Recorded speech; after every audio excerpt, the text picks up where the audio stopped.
This will go. Hey, look at there. Hey, buddy. It actually worked. I know. I'm How's so it going? happy. Good. How are you? I'm good. I'm good. You hit record 2 weeks in a row. Ah, shit, man. It's a record.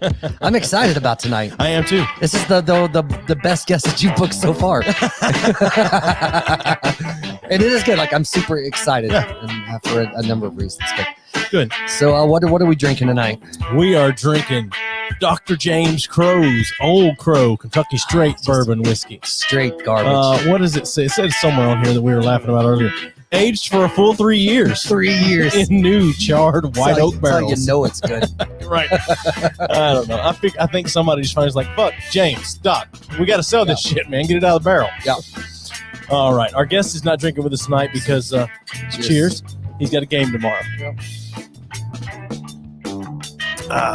It tastes like whiskey, baby. Yes, it does. Mm-hmm. I've had many a bad night with whiskey that tastes. I'm actually going to set that similar. aside. Maybe we'll get a clip tonight that we can. Yeah. So before we do our housekeeping, one quick announcement: we're going to have Jay Nielsen on next week, one of the Fortune Fire judges. That's what we. But he's had to reschedule, and so we'll get him on as soon as we can. But we have Mr. Roy Peak on next week, who's a music reviewer, musician extraordinaire. He might suck to have on. I don't know. He's a pretty cool guy when I've talked to him before, though. So we'll see. Yep. All right. So housekeeping. Well, first, can I announce what we have next week? I'm very excited. Yeah, go ahead. Announce next week's drink. Go for it. Of course, it's not ready. No, it's ready. It's right here. Oh, okay. What is? Oh, I know what this is. Oh my god! Fuck you and your devil worshiping fans. This is the cheapest, shittiest absinthe that they had. Should have saved that for a time when we're by ourselves. Oh no! You may spend the night here again. No. Oh my god! All right, housekeeping. Yeah. So you're drinking with us. That's the absinthe there. Yeah. So we have the t-shirts. I know we've showed it multiple times before, but we have some t-shirts if you want to order them. Let's see here if I can get that up there. It looks like the fucking screen there. A little bit. Yeah. A little bit. So we have that. We have stickers. Let's see. Two Brothers podcast. They did not record this. They didn't stream this morning, but they typically do on Saturday mornings. Yep. And Trevor Jackson's got his plethora of podcasts. Jesus. So friends of the show. Yep. I know Trevor's been putting out some flavorful vegan videos. My God, are you serious? Yeah. I'm breaking up with Trevor now. Well, have fun. Right. Well, I was going to say sticks and stones, but no, quit talking about them. Jesus. No, CQ, the if pop you're a culture vegan, warrior, can you still eat ass? I don't know. That's a good question to ask him next time he's on. I'll check with him. Saints and Sailors, Anchor's Hair Co. Yep. Saints and Sailors Barbershop, Anchor's Hair Co. Yep. So, which Ben's got some new shit. He's coming out. He actually sent Jude some pre-release stuff, which is pretty cool. Yeah. Nice. Jude thinks he's a rock star now, right? Because of that. So anyway, and now on to our guest. Yes, go ahead and announce who we got here. So we have none other than the Knoxville Ice Bears goalie, Peter. Does everyone call you Mad Dog Salvo? For the most part, that's what I'm known as, so I say so. Where did Mad Dog come from? I've been asked this question every podcast I've done, and I've done 3 this month. Damn it. So when I was about 5 years old, I was playing baseball back home in Canada, and the team that I was playing for was called the Mad Dogs. And after games that we had won, our coach would get the team huddle, and he'd have us cheering on for us and start barking like dogs and all. And I would keep doing that in the car on the way home, so my parents would call me that as a joke. And then with my first goalie mask, they ended up putting Mad Dog on my mask for me. They ended up putting a bulldog on top and everything, so that's how that stuck with me. Nice. So do you get to are all the masks? I mean, do you guys get to choose your own kind of design on the mask, or is that kind of up to the team, or how does that work? The only mask I never got to design for a paint job was my first year of junior hockey. The mask, the team already had a mask in place for me, but after that, I designed every other one with my painter. My painter's Steve Nash from Woodbridge, Ontario. His company's Eye Candy Air. Him and his wife, Steph, the business, and they've done all my masks since I was 16. Oh, that's fucking cool. Nice. I want to know what else he gets asked all the time, and then I want you to just go ahead and go through them now because you're going to hit at some point. Go ahead.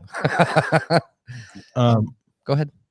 I was just being an asshole. I know you were. I know. Sorry, I was just writing Steve Nash so I can make sure that we put it in the. Yeah. So, how old were you? I know you just said played you're playing baseball young, but how old were you when you actually started playing hockey, like rec league or whatever? I'm not sure how you guys. Well, I was skating by the time I was 2, and I'm pretty sure my first year of competitive hockey was also when I was 5.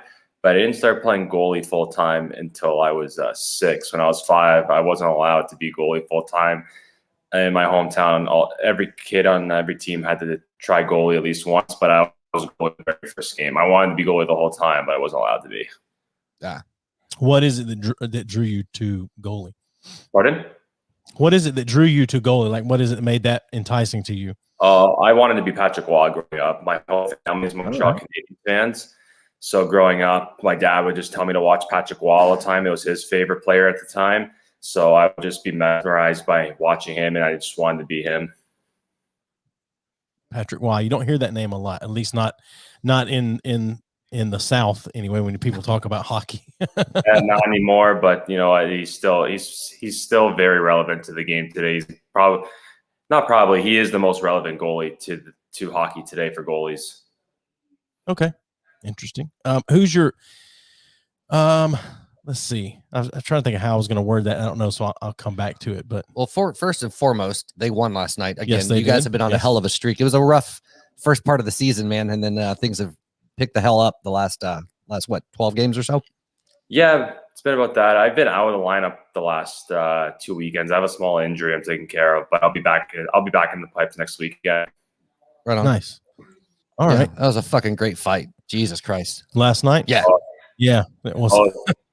Bo's been waiting for that for a while now. He's been wanting to drop the mitts for quite some time, and that was a TSN turning point for us. That we went on a roll and got the win right after that.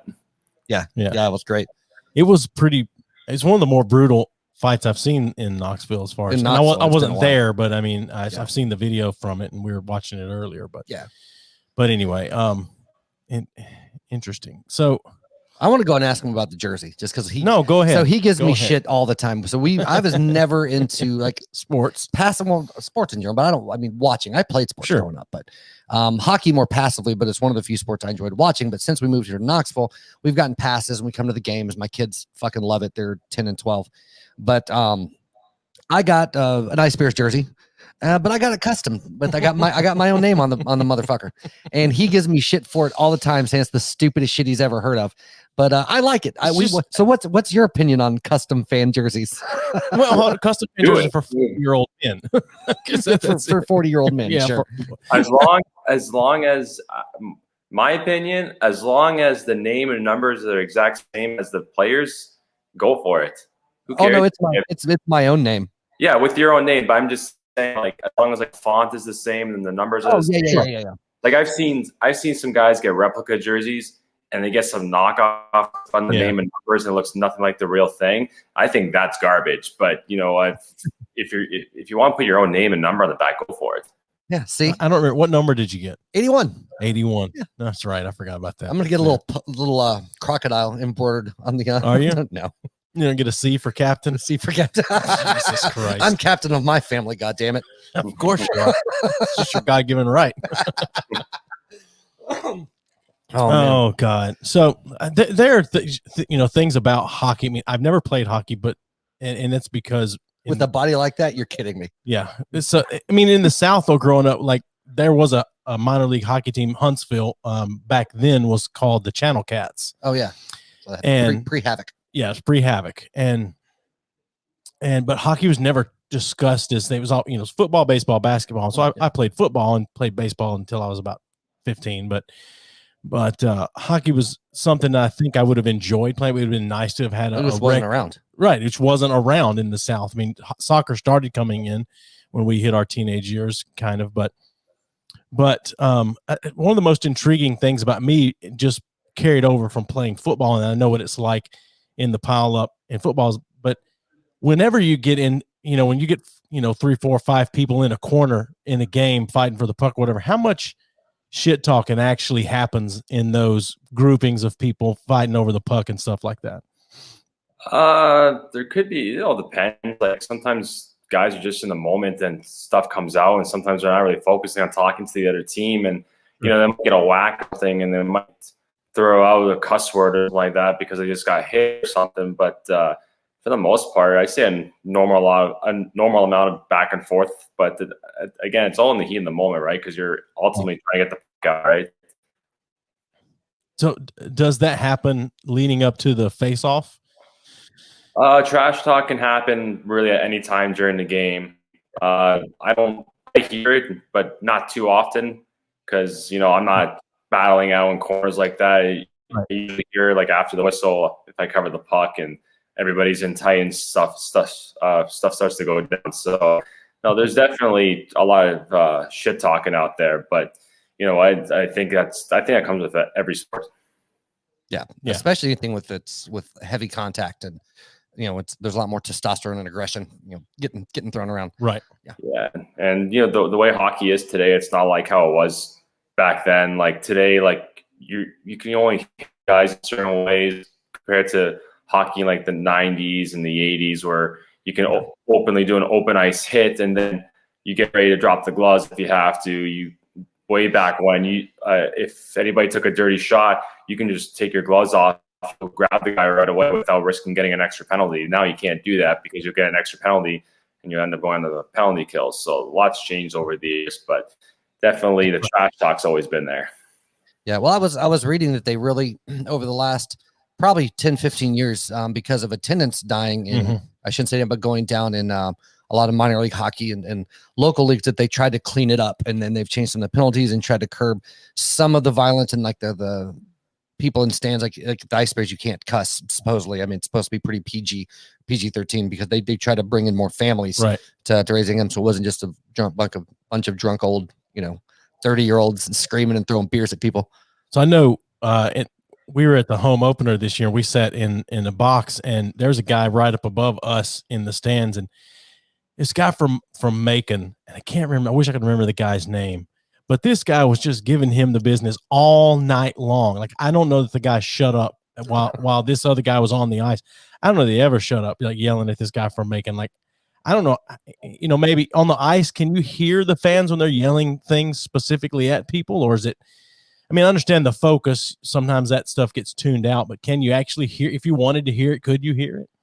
Depends on the rink and the way the seats are set up. Sometimes you can, sometimes you can't. In our rink, whenever I've come here as a visiting goaltender, I don't really hear anybody specific. Like, I can hear the crowd booing. I might hear somebody say "you suck" or something like that. That's about it. But some other places, teams, especially goalies, get the worst in the same spot the entire game. Like, one of the worst spots for a visiting team in our league is probably Macon because the fans are legit like right on top of us.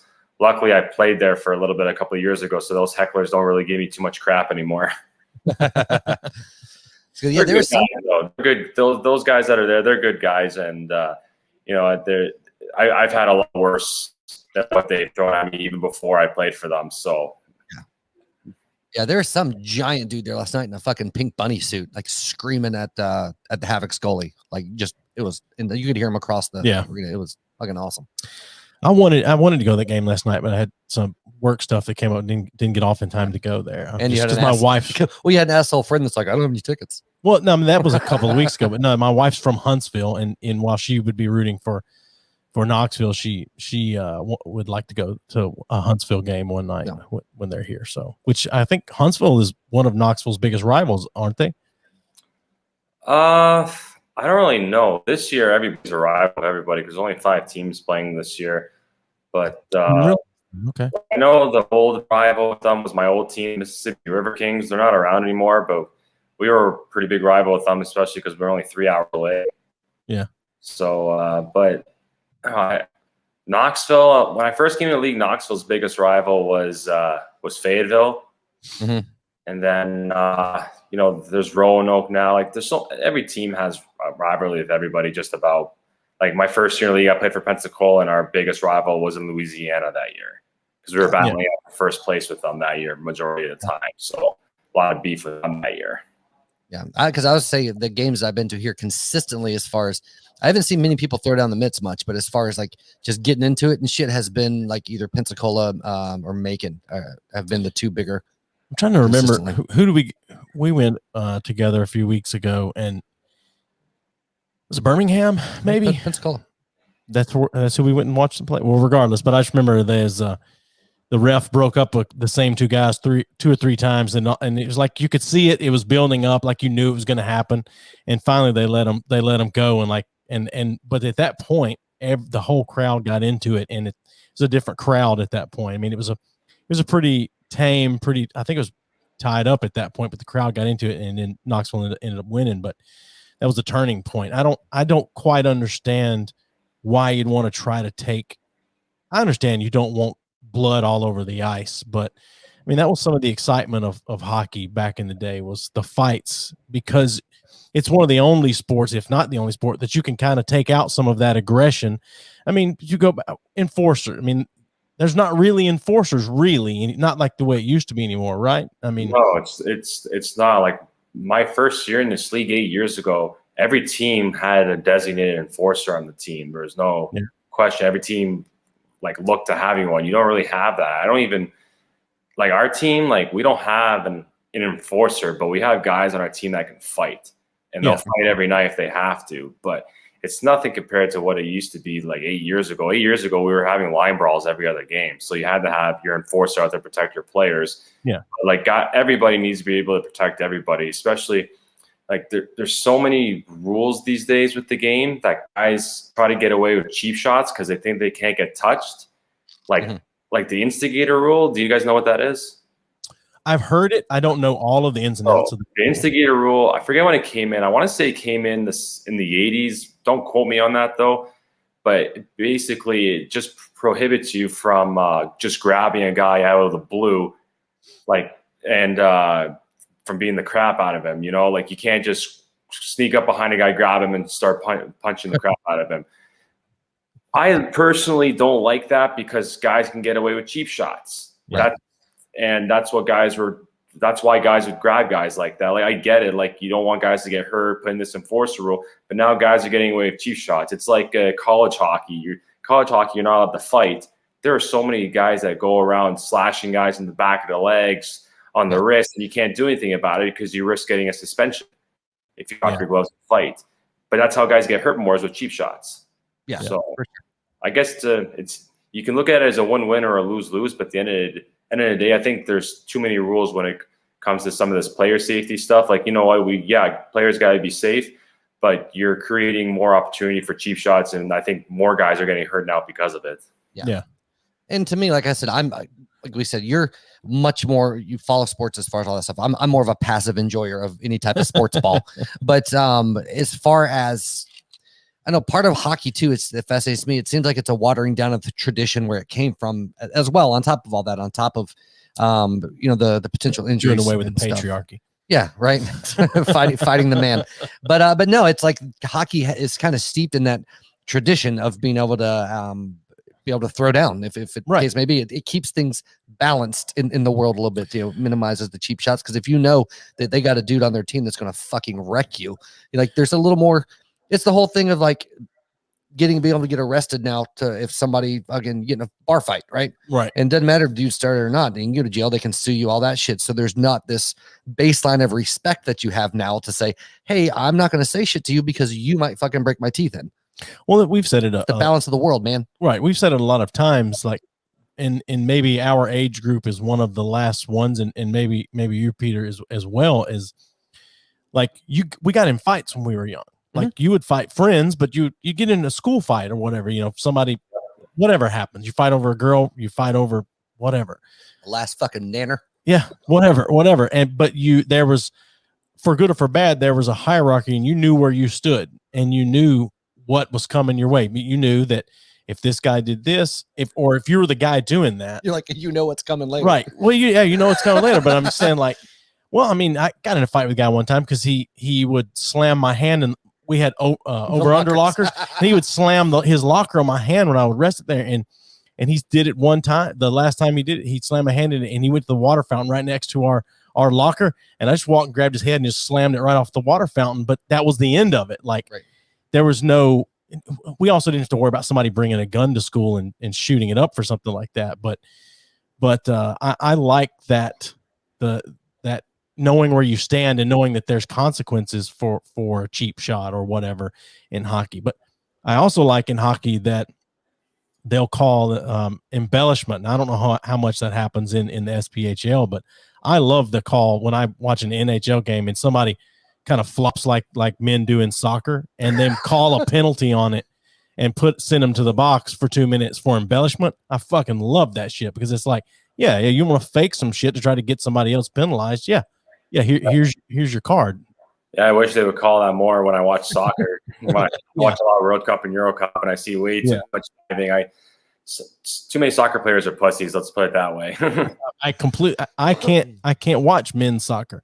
Women's World Cup soccer, I absolutely love it. Those women seem like they're way tougher. The women's soccer players are way tougher than men's soccer players. Yeah, 100%. I agree with that. Like, I love soccer. I grew up watching it with my grandfather. But today's game, there's way too many embellishments. And in hockey today, like, if you get caught on embellishment, like, yeah, you're going to the box for sure. It's absolutely embarrassing when you try to sell yourself like that. Yeah, it should be. It should be. I can imagine that people get made fun of in hockey for something like that. I mean, but regardless. So what's your favorite city to travel to play in? Not necessarily to play for, but like in the SPHL, what's your favorite city to actually go to and play in? Pensacola, probably. Pensacola? Yeah, I played there my first season, and I got to live right on the beach when I played there. The players there still get to live on the beach, so it's definitely a fun spot to go play, especially when if you have a day off or two in between games. So it's definitely a fun spot to go to. See, I lived in Pensacola for a couple years when I was in Bible school. Right, I fucking hated it because I couldn't do anything fun. And yeah, the Navy base and whatnot. Sure. Oh, I love the base there. I got to go there a couple of times. We had our team chaplain, T-Bone. He would bring us out to base sometimes. He took us to the shooting range and all that. So that was pretty fun. Nice. So what is the road like? Because I'm stupid when it comes to a lot of this shit, obviously. So is it usually like getting on into minor league hockey? Is that usually like out of high school? Is that out of college? Or is it just they have walk-ons? Like, how the fuck does that work? Yeah, it all depends on where you're from and where you play. But the only way you're coming out of high school is if you're 18 or older. Right. But that it doesn't really happen. I've never seen it like come out of high school, because with hockey, it's usually junior hockey or college hockey.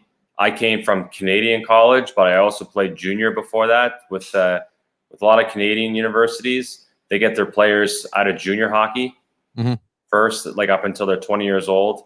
And then, but a lot of guys from junior will go straight to pro, and then they end up like down the minors and all that kind of stuff too. I would say most top end Canadian players that are in like the American Hockey League and the ECHL come from junior hockey. Okay. A lot of guys in the SPHL come from like D3 American colleges and maybe some Canadian colleges as well. That's where I came from, but I played top major junior level before that in Ontario. Okay. That makes sense. I didn't know, because I had a guy. Did you know Jason Coble back in the day? No. So there's this kid in the town I grew up. He got drafted to the Yankees for baseball straight out of high school. Like he was 18. That happens a lot in baseball, though, doesn't it? A lot of guys get drafted out of high school. Yeah, and they'll throw them in the minors for a couple of years till they get some experience under their belt and then move them up. He got like $1 million signing bonus, and he missed his mom and moved the fuck back home and gave up a full career with the fucking Yankees. I'm like, you stupid motherfucker. But oh, dude, I was so pissed about it. Just for him. Hockey's a lot different. Most of the time we're getting a call here. Most of the time to go to pro, it's from college or junior hockey. Gotcha. Hey, we got a phone call that's just coming in. To accept, press 1. To send a voicemail, press 2. Hello.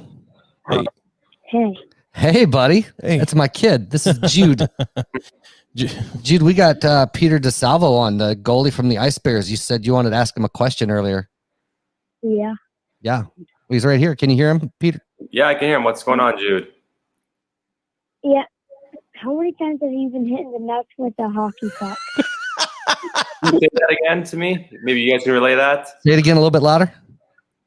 How many times have you been hitting the nuts by a hockey puck? How many times have I been hitting the nuts with a hockey puck? Yes. One too many. One is too many. I can't even count on my hands how many times it's happened. So Yeah. And so does it hurt as bad with all the pads on? Is that the other thing you wanted to ask? Let's put it this way. I've worn a couple of different jocks over the years. Yep. So I don't know if you heard him. He said a whole bunch. Yeah. All right, buddy. Thanks for calling. No problem. Love you. See you, Jude. Yeah. He doesn't listen, by the way. I just told him we were on with you tonight, and he's this man. He's ridiculous at hockey games, but he lives with his mom and his sister, and it's mostly ladies. So when I take him to hockey games, it's like man shit, and he just absolutely goes berserk. He loves it so much. That's a good sign. Yeah. Yeah. Oh God. He told me earlier, he's like, Dad, can I call in? I have a question later. I was like, what do you want to ask him? He's like, I want to ask him if he gets hit in the nuts a lot. And I was like, you can call and ask. That's fine. So Oh my God. So so goalie training, like you're like what I've seen videos of different techniques and things like that different goalies have for training, like because you have to have insane hand-eye coordination. Yeah. You have to have great vision. I mean, to be able to spot the puck coming through a crowd and things like that. Like what kind of training do you do for something like that? A lot of stuff for my hand-eye. I do a lot of eye warm-ups. Believe it or not, like I'll just like even before games, I'll be doing stretches and like I'll pull my eyes open like this and I'll be looking around the room like a crazy guy before games to warm up my eye muscles for one. Whenever I'm doing certain workouts where say like I'm just lifting a dumbbell over my head, if I know that I don't have to keep myself more forward, I'll watch the dumbbell go up and down. Same thing with medicine balls tossing against the wall. I always watch it come in just to keep up with that. That's about it for hand-eye and all that kind of stuff. There's not too much towards that, I guess. Like there's other stuff that I can do in terms of like just like reaction drills. Like I got this low rubber ball, but it's got like I guess you can call them studs on each side. So when you drop it, it'll bounce all over the place. And I'll be in like in a ready sprint position, and my wife will have it a couple of yards away, and then as soon as she drops it, I run, and I got to try to catch it after the first bounce, but you never know where it's going to go because of all those little like studs on it, you know? So nice. I've never seen that particular technique before, but it makes complete sense. I mean, to have something like that. I always just watch you while you're jerking off and count how many strokes it takes. Yeah, that's how I train my eyes. Jeez. I mean, I've seen all kinds of things, the ping pong balls off the bench and numbers on balls and things like that. And so it's always interesting to me what people have to go through to stay on top of their game for stuff, you know? So yeah, it's more so just whenever honestly, the best thing for hand-eye is whenever you're doing an exercise is just be mesmerized by whatever you're staring at and just like follow that the whole way. Like even like when I'm on the ice, just doing regular drills, every drill, if there's a pass, I try to make sure I'm watching the pass the entire time. I don't just push to where I think the puck is going to go. I watch it the entire time, and I try to stay behind it the whole way, so I'm square to it the entire time. So, well, I mean, and let's just say it, not just blowing smoke up your ass, but you're a goddamn good goalie. I mean, like you really are. Like it's exciting to watch you playing when I get to go to a game here in Knoxville, but. So that kind of thing just interests me. So what kind of preparation do you do for a game? Not just hand-eye, but I mean, I know you do stretches, obviously, but what is so like there's, and I know you're not playing tomorrow because you have the injury, but like, let's just say you were playing in the game tomorrow. What would your morning, you wake up in the morning, what's kind of your game day thing? Well, tomorrow I can go through the routine with you if you want on a normal game day for like a 7:30 game. Yeah. So if it's like the first game of the week, we usually have a morning skate, which would be at like around 10 o'clock. And even throughout the week, I'm up at 7 o'clock every single day, just as part of a routine. Because I like taking my time in the morning. So I'll make my coffee. As that's warming up, I'll have a warm cup of water with lemon and honey in it. And then a bowl of oatmeal usually is my breakfast. I get to the rink by 8 o'clock, 8:30 the latest, and I do my morning stretches, I'll like get a good 30 minutes on the ice, and then when I come home, I usually eat right away, which is between 12 and 1. And I eat the same thing just about every single game. It's just chicken with sweet potato and veggies. And then I'll usually take a nap. And my naps go anywhere from an hour and a half to 4 hours the day of a game. Hell of a nap. The more sleep for me, the better. And then I get up, I shower, put my suit on. I get to the rink about 2.5 hours before the game. The one big thing for me is music. I listen to the same songs before every single game. Nice. Is that a superstition thing, or you just really Something I've always done, but like it hasn't been the same songs for the last 20 years. Every year I change up the playlist a little bit. There's 2 songs that stay in there forever now, but I change it up. Like this year I added one of the new System of a Down songs. I added my favorite Nirvana song in there. I changed up a Linkin Park song that I have in there as well. The only thing that stayed the same constant the last couple of years is I listen to the same Blink-182 playlist that I have on the way to the rink. Nice. okay? Blink-182. I approve. Yeah. That's The first song on that playlist is Family Reunion. Nice. Yeah. That sounds almost like my daily routine, except replace all of the healthy shit with Lucky Charms and everything else with Netflix. Are you off the Fruity Pebbles on the Lucky Charms? I haven't. No, I haven't. I've Okay. actually been eating pretty healthier lately, except for. But once I get to the rink, my wife usually drops me off. She takes the car, and then the first song I listen to going to the rink is "Somebody to Love" by Queen. All right. Nice. Then get in there. I get changed into my workout stuff for my warm-ups. I tape my sticks. I make sure all my gear is ready to go. I check my glove. I check my skates, my mask. Do my stretches, and then I do my team warm-up with a couple of guys. We kick a soccer ball around and just basically playing keep up. It's a universal hockey game called sewer ball. Mm-hmm. Okay. Basically, if you touch the ball and it hits the ground, you're out. Every team has different rules, and then once that's over and done with, I put my headphones back on. I stop them after a certain song. I stop them after the song. Which one is it? All Out Life by Slipknot. Okay. Okay. I finish at that, and then I bring it back. And then when I put them back on, I end up listening to Unsainted by Slipknot, and then that goes into a couple of other songs afterwards.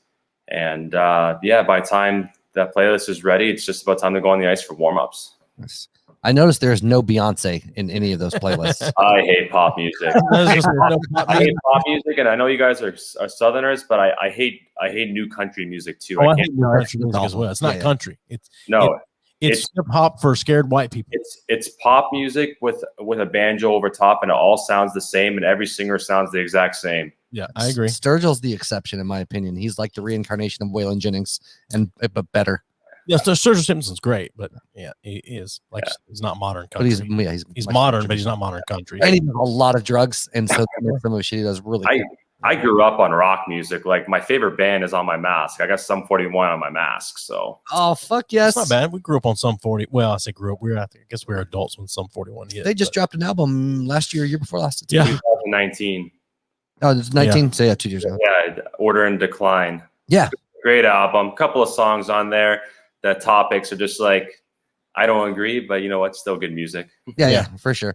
But No, their evolution's been interesting. But yeah, I love something. I I mean, they're no Avril Lavigne. Don't get me wrong. thank God he's not with her anymore. But, can I say one thing about them?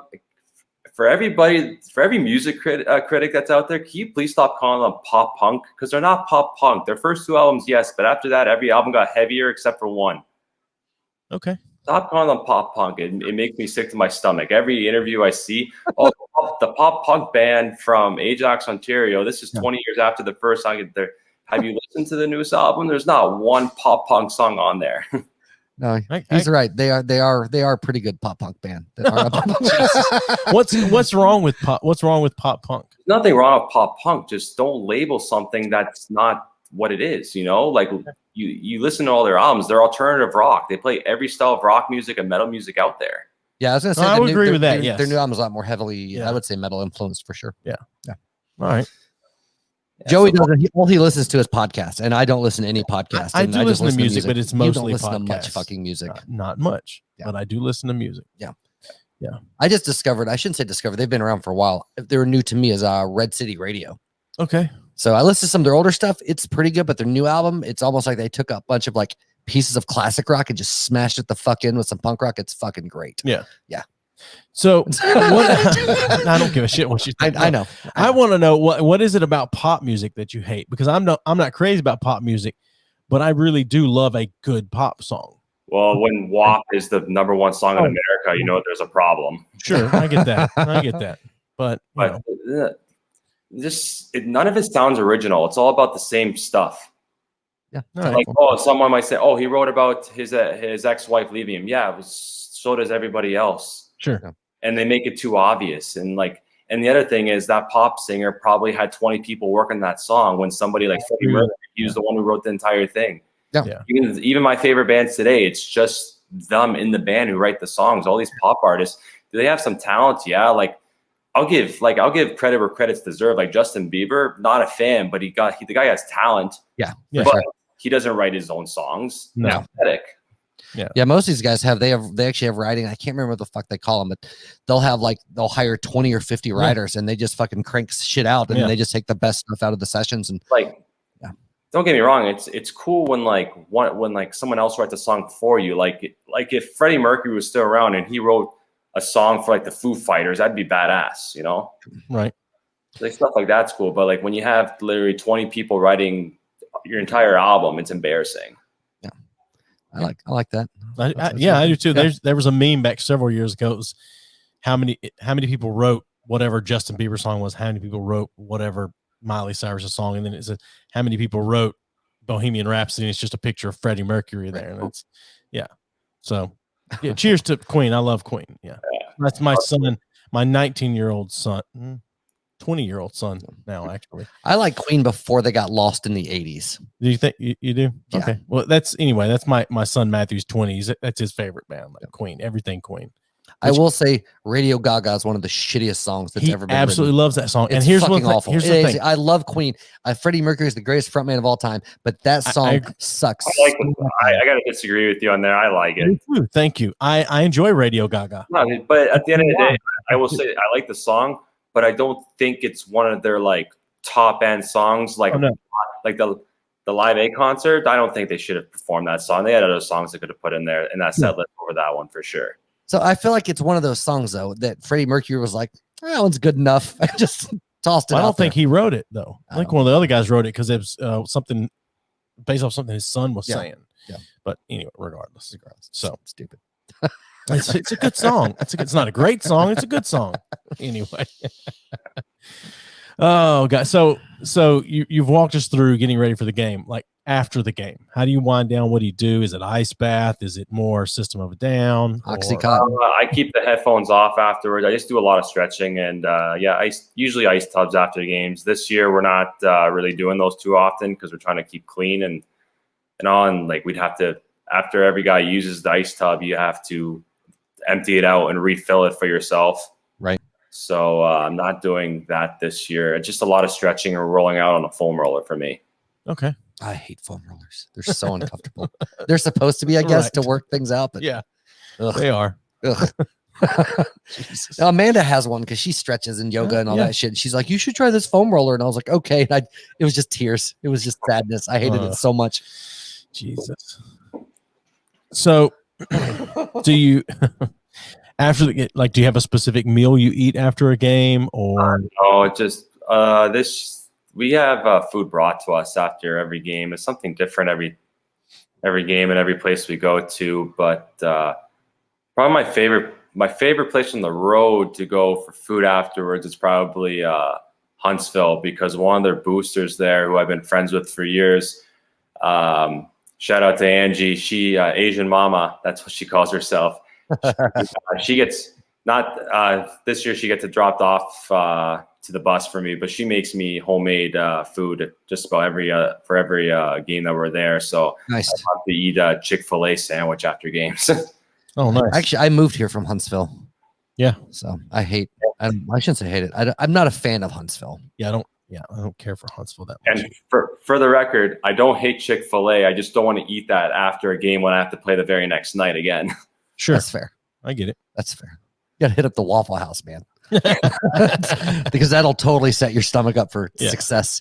So with the COVID restrictions in the league this year, like what are you allowed to do aside from go to the rink and get ready? Like, what can you do? I mean, we are limited to where we can go. Like, we have a list, like grocery stores we can go to and all that. But like, there really isn't like anything. Like, I legit I go to the rink in the mornings and then I come home. And then if my wife and I want to get out of the house, we just go to a grocery store and get a couple of things just to get out of the house. Or we'll go for a drive, and do stuff like, my wife and I we're Pokemon Go players. So we'll go find like a small park somewhere and just, if we can drive around a little bit, whoever's driving will we'll give the other person their phone. And so it's usually my wife driving. I'll play both our games to play at the same time, just to be out of the house, So well, I would imagine like during the season, especially when you guys are playing a lot, there's not probably a fuck ton of time to do. I mean, not that there's no time, but a lot of the focus is prepping and resting and all that stuff, for games and whatnot. Yeah, we definitely have more time on our hands, especially with no fan interaction. Like, we're not doing school visits this year or team appearances with sponsors or anything like that either. So, sometimes we find ourselves just at the apartments, just on the Fire Stick watching Hulu, Netflix. Yeah. So do you guys all stay at the same apartments like during the season? We're at the same apartment complex. Yeah. Okay. Nice. I want to sponsor the Ice Bears. I wonder if we could get like our name somewhere. If we paid like $10 a month, if they would take that as a sponsorship. How would we as a podcast go about sponsoring and getting our podcast name out there? Because we have obviously a very family friendly environment that goes on here that we would like to share with other people. Oh, there's a way to do it. You just got to contact the team and figure it out from there. Okay. Yeah. I want to be the one on the ice when the little kids are racing across the ice doing the commentary on the kids. Well, we went to a game a year ago and they had all the girls out there that were skating, doing whatever, and something else. And the guy on the microphone was like a special guest, and he was blatantly hitting on the girls out there on the ice. You were with me. I don't remember. Yeah, I don't remember shit. You know this. I know that's Eli's favorite part of the games, though. Oh, the girls out there. Oh, absolutely. Of course, he's 17. Yeah, exactly. Fucking loves that shit. Oh my god. Yeah, he doesn't give a fuck about the games as much as he does, but he's sure. That's his favorite part when the rink girls come out and skate around. That's the only time he pays attention to anything. I'm like, what are you doing? Nothing. It's a wasted ticket. Tell him keep his ass at home. It's Pornhub for a reason. Oh, God. So I did not expect for someone that hates pop music to say they were really into Pokemon Go. I really did not expect that. That's a surprise to me, which I know that I'm different things. You're right there. Okay. Dude, I'm a goalie. I'm a weirdo. You got to take in the good with the bad with this. All right. I can give you that. Yeah, that's fine. But I think you and I are just past the age of people that really got into Pokemon. Yeah. Because my brother, who's 6 years younger than me, is super into Pokemon. Yeah. So it's weird though. Like my kids, like Jude and Lyric, are super into it, but they don't know how to play it. They don't do anything with it. They just like to trade the cards with their friends. That's all the fuck they do. They don't know anything about the game. They don't know. So they don't know anything. All they do is they like the cards, especially the shiny ones, and they trade them. Yeah. Like that's fucking weird. Wow. That was me when I was in the elementary school back when. Now for me now it's just the Pokemon Go app, and every now and then I'll throw on the old school TV series. I just wish they would put more than season 1 up there. But I'm into a lot of old school stuff still, like from when I was a kid. Like earlier, I was watching the original, a couple of episodes from the first season of Mighty Morphin Power Rangers. Nice. Yeah, I'm a little low for Power Rangers. But all the most of the stuff that they've rebooted or redone is just a full on raping of my childhood. I have a hard time. Because Jude was watching something. Oh, they just released Animaniacs. Oh, they re-released no, it? No, they redone it. Yeah. I think it's the same voices, but you know what else is getting a reboot? It's the Rugrats. Oh shit, really? Yeah, it's all new animation. Like it's very computerized now. It doesn't look like the old school Simpsons anymore. Yeah. But the same cast doing the voices too. Interesting. Huh. I'd be interested in that. Yeah, I'd give it a shot. Because the new anyway. Animaniacs is decent comparatively, but you know, I mean, really some but other the stuff. original Animaniacs was great. Yeah. It really was. But Yeah.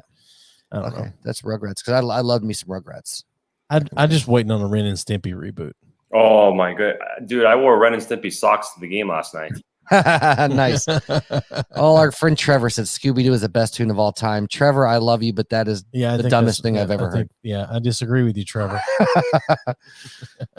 Oh, I got my favorite cartoon on my mask too. I got South Park characters on the back. Oh, nice. Nice. So Rick and Morty is the greatest cartoon that's existed in the last 10 or 15 years. Maybe. What? It's really good. I really love Rick. That's up for debate, but definitely I would say top 5. Yeah. Okay. There you go. I fall under that. It's my right there. personal favorite. Yeah, and there's nothing wrong with that. I know. It's definitely up for debate, but you can argue it to be number 1 for sure. Yeah. 100%. So you said Freddie Prinze Jr. Scooby-Doo was the best Scooby-Doo that's ever was it? existed. Oh my god. So you said South Park characters. Are you gearing up for the new vaccination special they got coming out Wednesday? Oh my goodness. When they did the pandemic special, I was laughing my ass off for about 4 weeks. So I missed it. I've got to go back and watch it before this new one comes out Wednesday. So, but I've never been like hardcore into South Park. I love South Park. I've never watched an episode I didn't like, but their pop culture commentary, I mean, their commentary on anything in society is just spot on every time. Oh, so is this episode. Yeah, they're fair across the board. Though they make fun of everything. It doesn't matter. Like no limits. Yes, and it's I don't know. Those two guys, I don't know how they've managed to keep it up this long, but They just don't care. They don't care. They just do their job. Yeah. Their job is to make people laugh, and not everybody's going to like what they put out there. If you don't like it, too bad. You don't have to agree with them. Everybody's entitled to their own opinions. The only thing people are entitled to are facts. Yeah. So, with that newest episode, the pandemic special, and now the vaccination special, I cannot wait because they call out everything for what it is. Yeah. Oh, it's fantastic. I love Trey Parker Myth. They give no fucks. No, that's one of the things I love about it. I just don't know how they've kept it up as far as like their sanity because their workload's insane. Well, it is, but there's a documentary about them, and I think it was called like 5 days to air or 7 days. So I know a little bit more about it. All right, go ahead.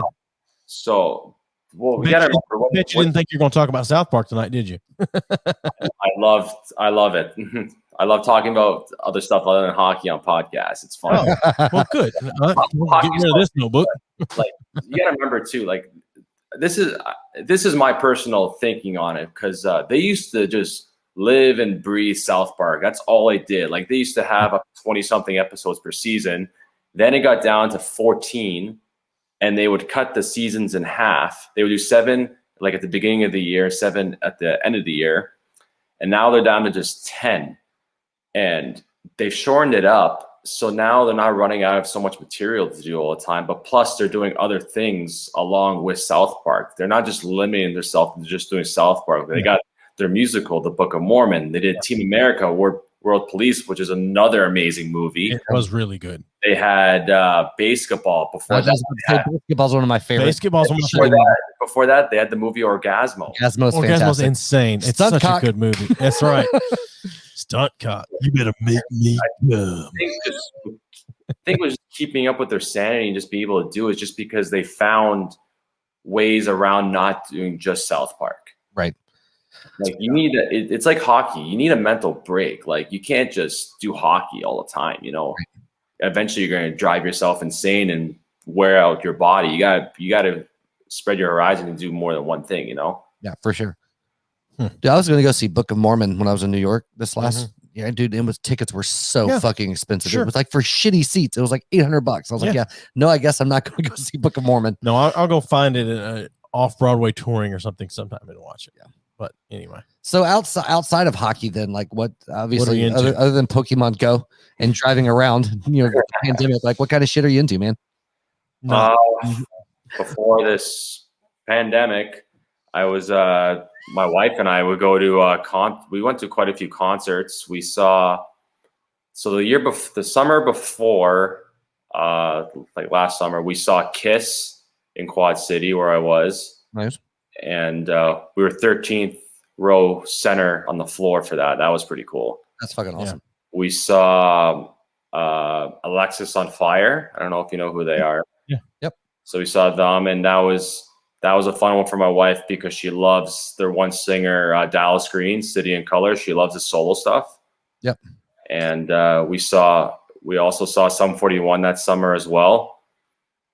And we saw Breaking Benjamin and 3 Days Grace together at a show as well. Nice. And I have a bass guitar back home I like to mess around with as well.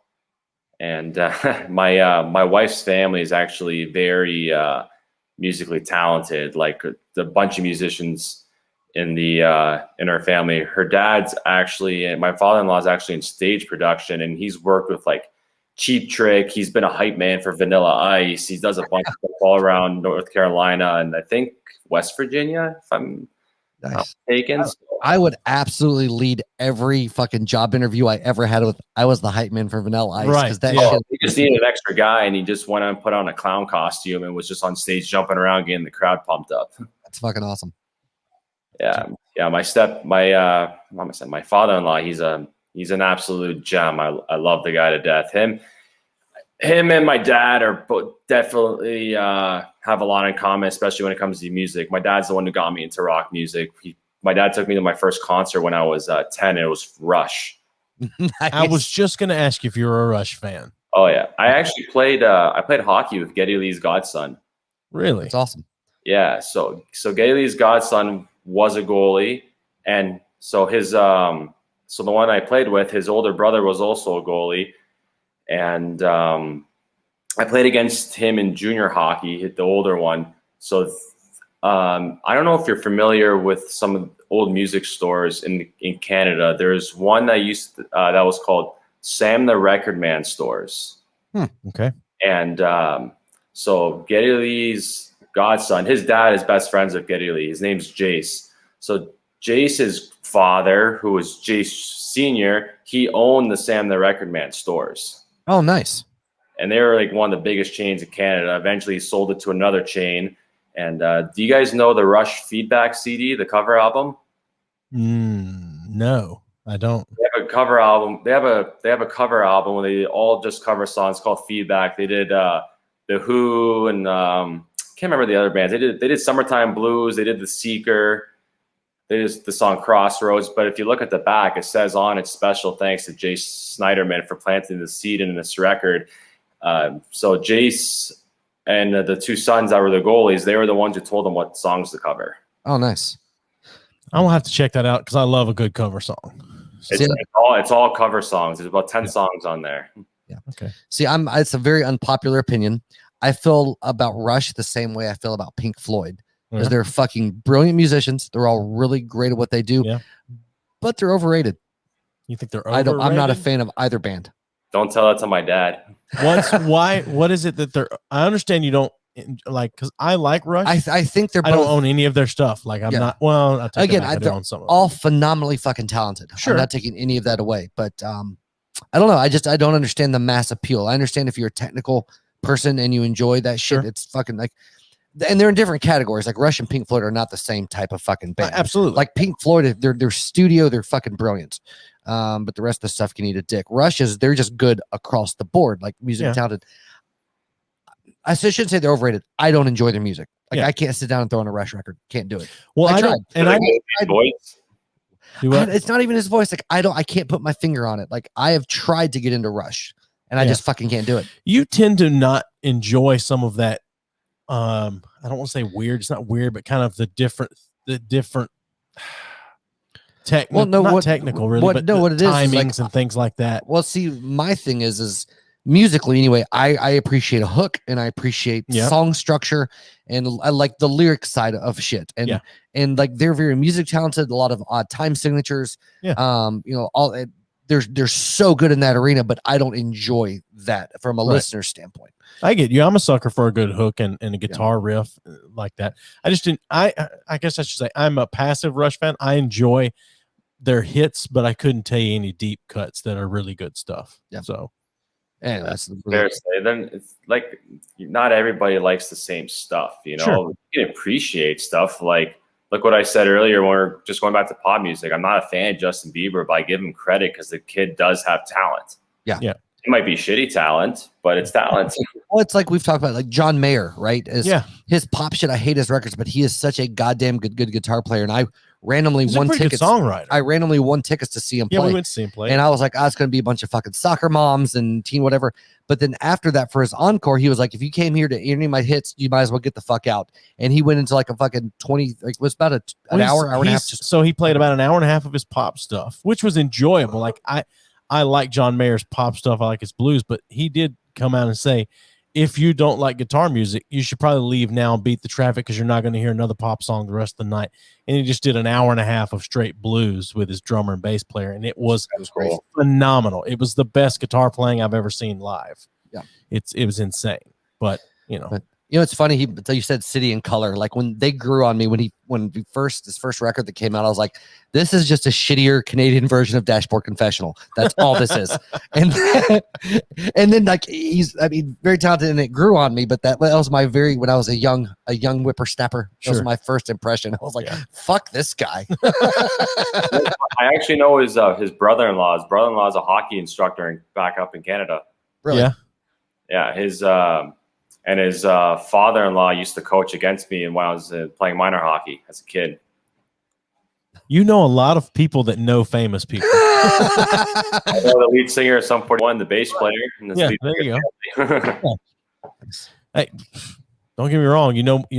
You're closer to any of them than I am to anyone. So you're close to me. Small worlds. That doesn't count. Like, especially in the hockey world. The hockey world is such a small world. If say there's somebody in a hockey world you want to get away from, the only way you're getting away from them is if you get out of the world completely. This is really the entire hockey world. You can't even watch it anymore, or else you're going to still be affiliated with those people.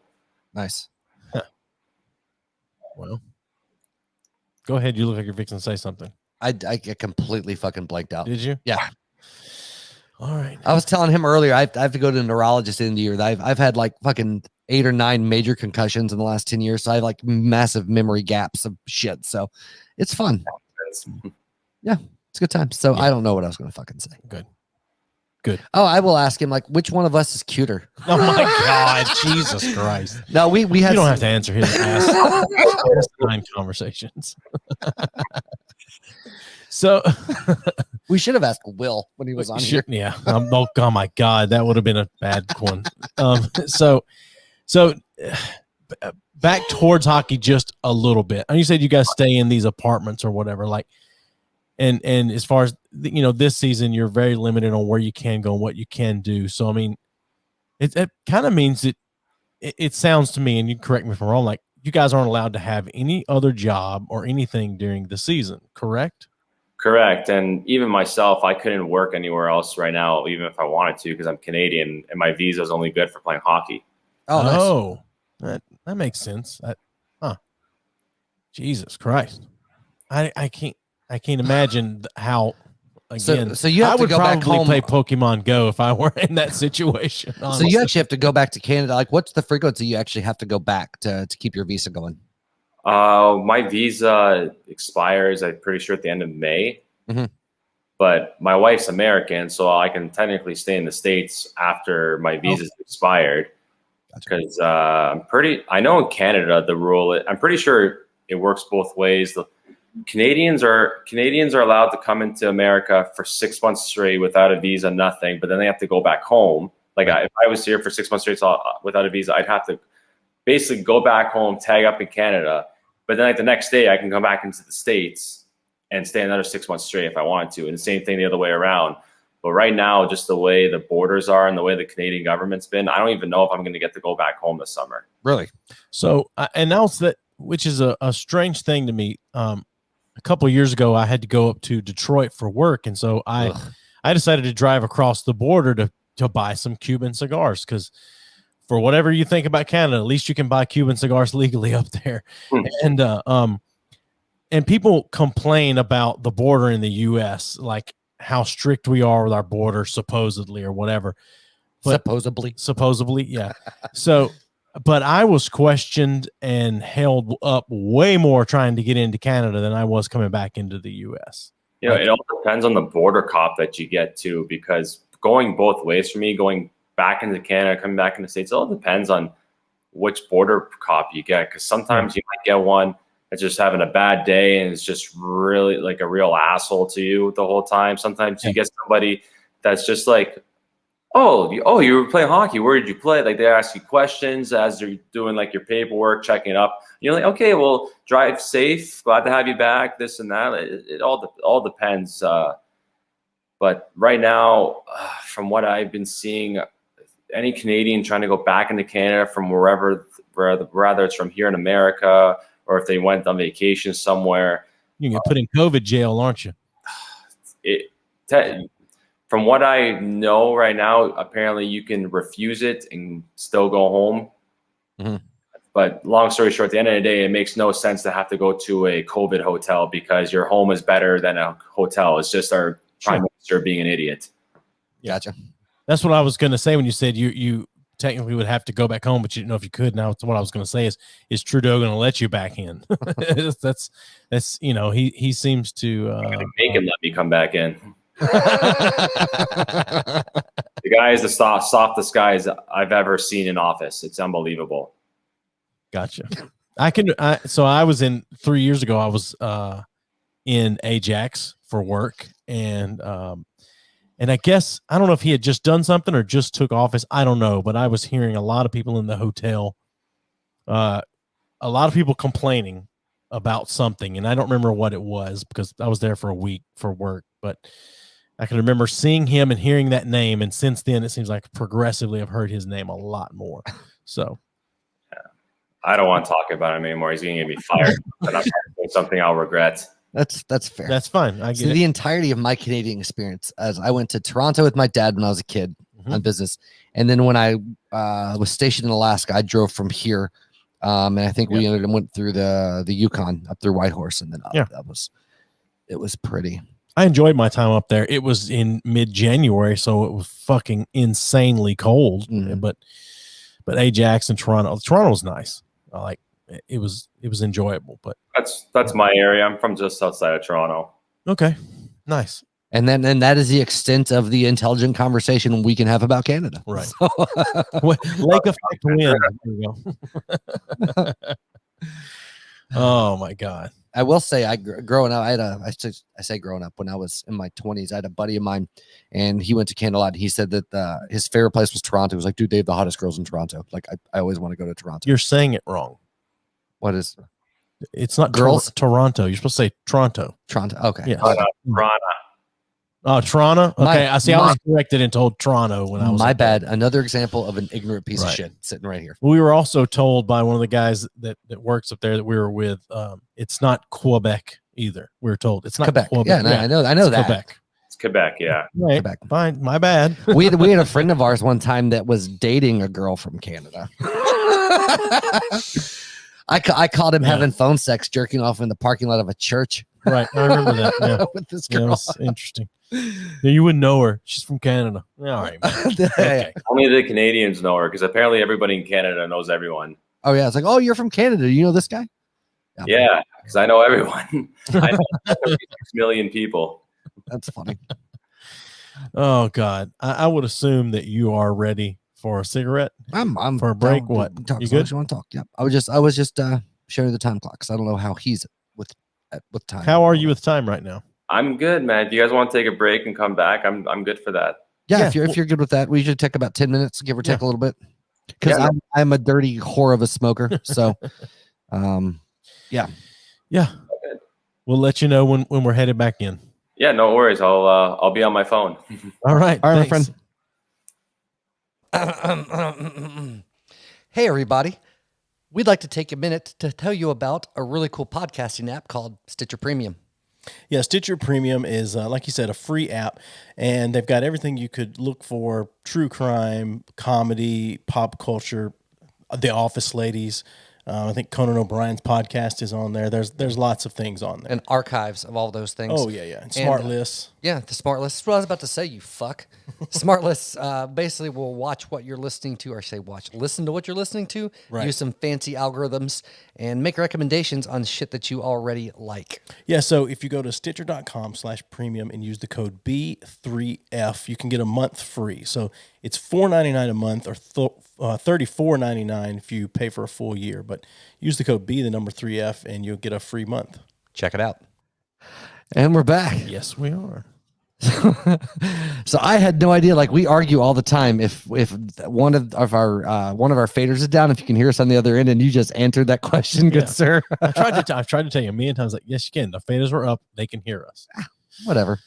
All right. Again. It's not like he heard you saying that he's a dick. No, he didn't hear me say it because I didn't say that.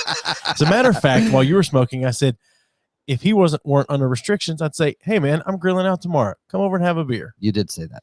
I did say that. So. And I would come. Awesome. So once the restrictions are the restrictions lifted for you when the season's over? Yes. Yeah. All right. You have my number. You text me when the season's over, and I will grill, and you can come over and have a beer. Sounds good to me. Yeah. All right. Until after this podcast is over and he's like, fuck those guys. I know. So we have something we do every once in a while, and it's called Bag of Shit. Literally, it says Bag of Shit on the bag. And it's random topics. We had some others in there. We wrote down some other ones earlier to put in here. And what we do is we just draw a topic out. We don't know what's on there. You know, obviously, if I wrote it, I know that it's in there, but we draw it out, and it's just whatever comes to mind. We just riff on it, whatever you think at all. It's It sounds like this could be fun. it could be. Yeah. It can be very. And fun. then actually, after we finish recording, if there's any topics, we usually let our guests add a topic or two, like whatever. You can let us know afterwards, and we'll throw it in there for future. Well, we already did pop and country music, so that's out. Yeah, and it can be just like a single word. There's Right. no particular, like his son's girlfriend wrote some topics, and it was like these sentences of things. I was like, well, God damn it, just write a word. It's fine. It's not complicated. All right. What is that playing on? That's the Bag of Shit music. Oh, I know. I just didn't. Yes, Bluetooth. Sorry. It's all right. So since you're the guest, I'm going to draw one for you. I appreciate that. And Use your left hand. I'm a lefty. I'm kidding. oh, my bad. Sorry. I'm kidding. I'm a righty. Oh, God damn. Now you're messing with the higher power. So I had to throw that one back in and grab another. So What's the topic?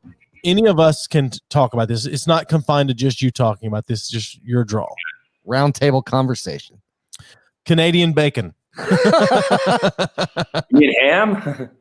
Hey, there you go. There you go. Why is it called Canadian bacon? Because I'm going to assume that the term Canadian bacon is a United States term. It is.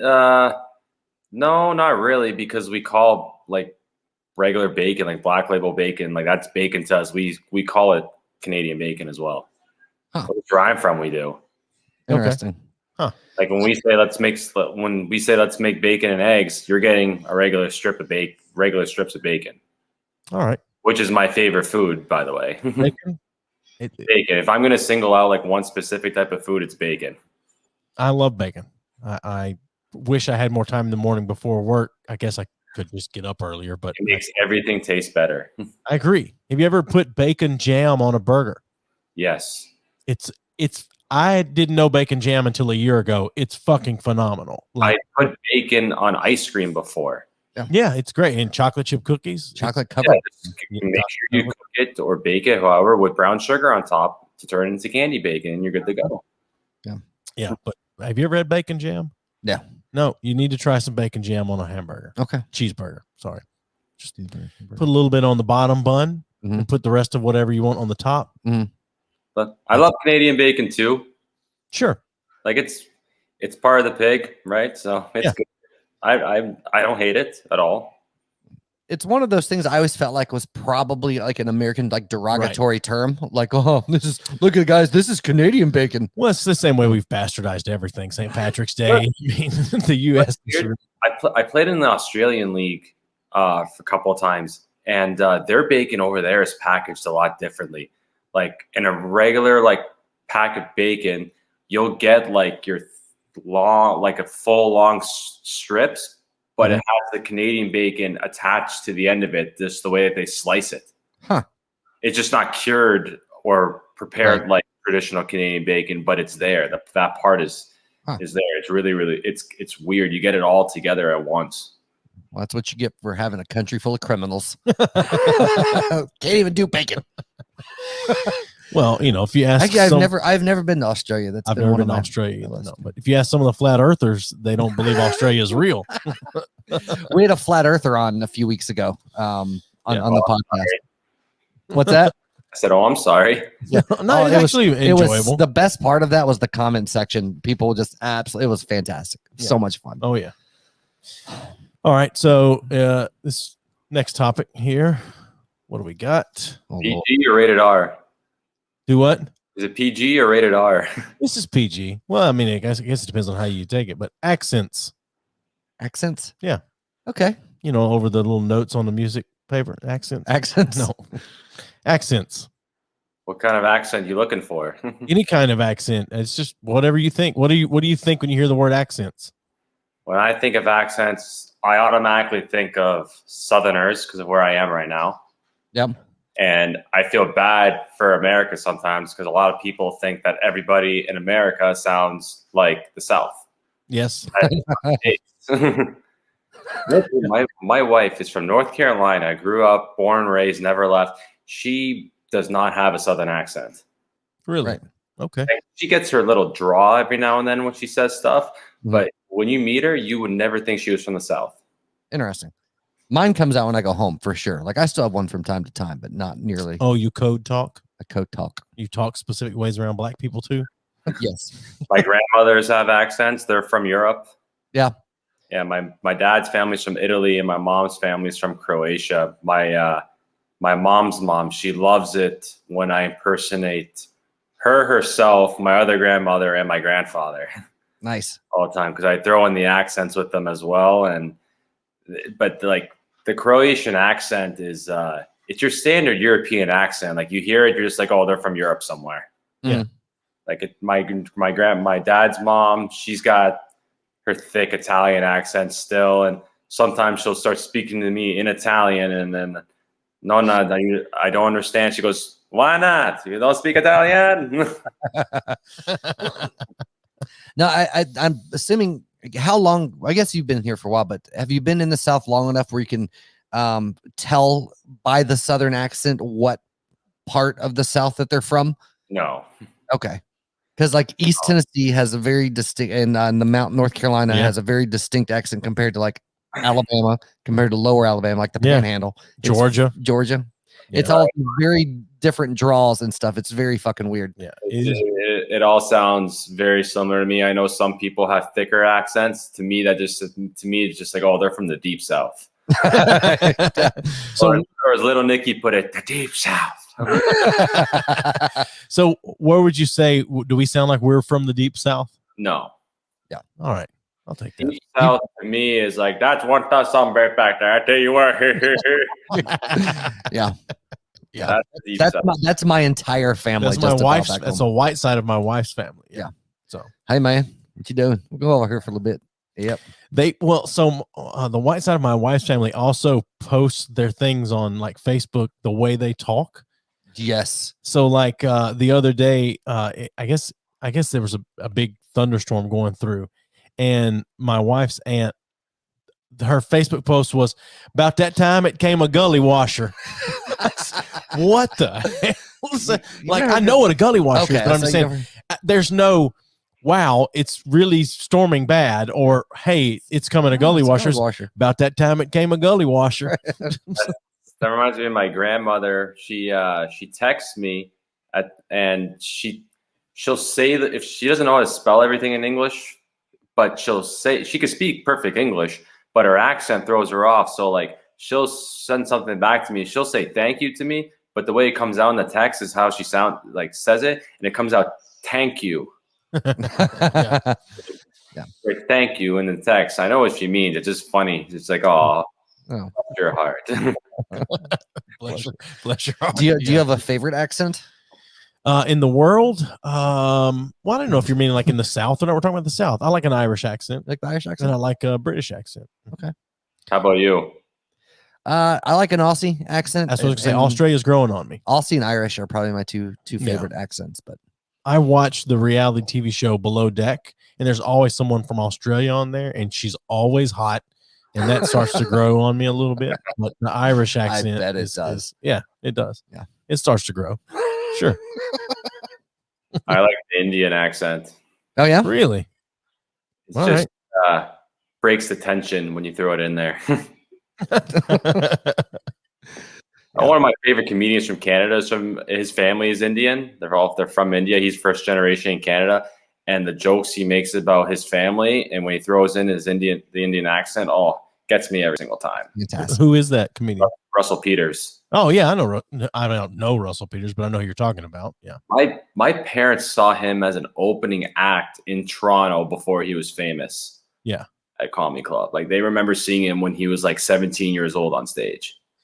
Yeah, he's been around a lot longer than people think, just because over the last 5 years or so, he's really gaining a lot of popularity. But I know a lot of people, like I hear a lot of people talk about how ingrained he is into like pop culture, and even like he's big in with like rappers and things like that. And like it's just Russell Peters just knows everybody. It seems, but he's been around a while. So Oh yeah.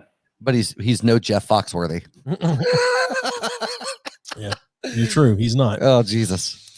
Oh my God. My parents had that book that you might be a redneck if. Of course they do. First edition. You might be ready if you have this book. Right. Yeah. Next topic. Oh God. What you got? Day drinking. Day drinking. Okay. I love day drinking. I think Any it's excuse to drink before noon is great. also you consider day drinking like morning drinking, not just like I'm just saying before evening. Yeah, but anytime before evening. Right. Like when we go on vacation, like 10 o'clock. Right. Sure. I'm just saying most people think of day drinking. I know too. I like in the daytime, but like not morning drinking. Yeah, you like right? 2 o'clock. Yeah, like 2, 3 No. I'm talking like anytime Oh yeah. when the sun's up and it's not evening time yet. Right. Like, and I don't mean day drunk. That's not what I'm talking about, but day drinking. Yeah, yeah. But the last time I did heavy day drinking, I did get drunk. Right, So of course. it was an accident. I know you said you're not a big drinker as a whole, but you know. Yeah, I'm not opposed to it as long as you know your limits and everything. Like Right. I'm not opposed to anybody getting drunk by all means, you know, but like day drinking can be fun.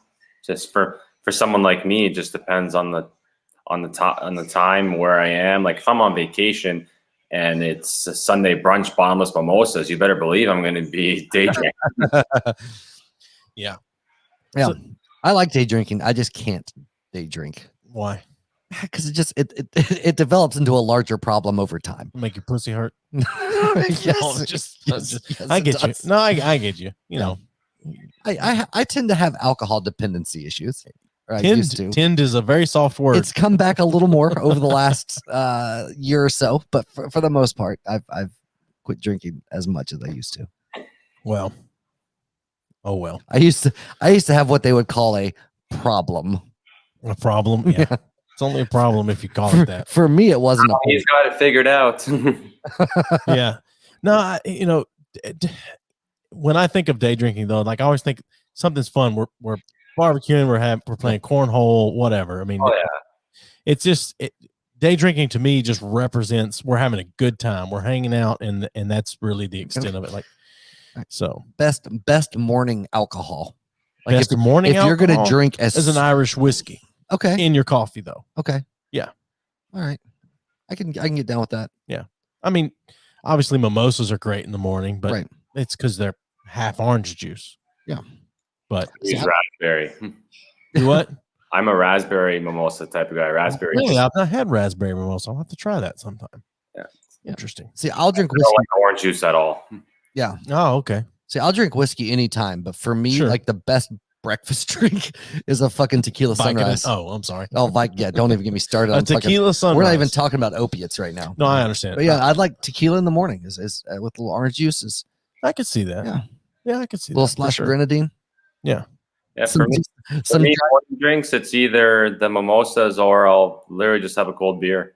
okay. Yeah, that's vacation. I got so burned. I got sun poisoning last year because it was 10 o'clock in the morning. I'm floating around the pool with a beer in one hand, a cigar in the other, and just living my best life. And got out of the pool and was like, well, shit, my feet are swollen and red now. Yeah, so that was amazing. Yeah, I like to, in my morning drinks, I like to, keep some of the tears of disappointment from my parents that I keep in a bottle, and I put a little bit of that in my drinks. Yeah. Well, I mean, you can't find those little airplane bottles in Canada anymore. Oh, really? Why is that?